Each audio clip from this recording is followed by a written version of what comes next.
Four missiles, far smaller than the ones that had near crippled them, streaked out of launchers set in the flank of the alien.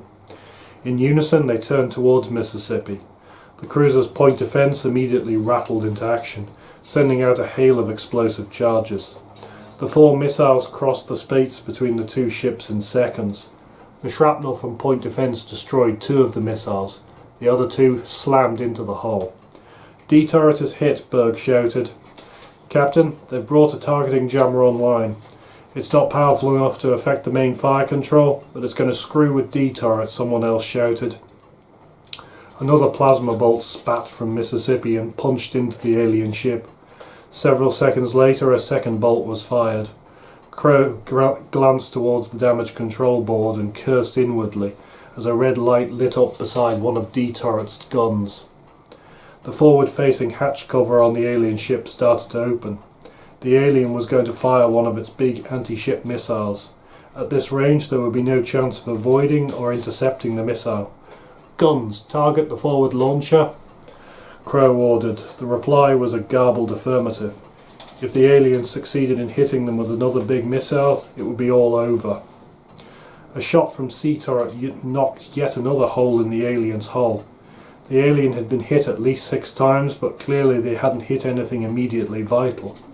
The launch hatch was now completely open, and from deep within the launch bay came an orange glow. C-turret fired again. It struck close to the launcher, but as the glow continued to build, Crow knew it wasn't close enough. The plasma cannon wouldn't recharge by the time the missile launched.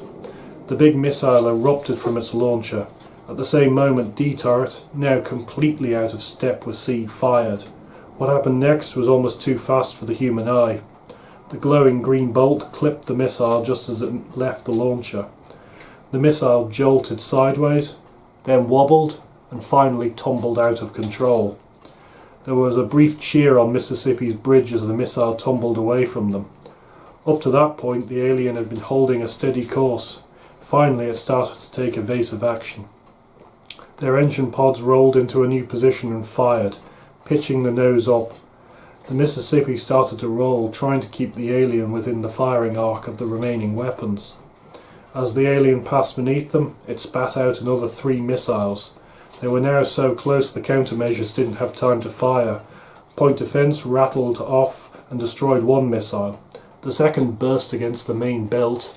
The third slammed into the front of C-turret. "C-turret is offline, sir," Berg shouted as the ship shook from the impacts. That put them down to 1 partly working gun in D-turret. However, the alien was now showing signs of serious damage.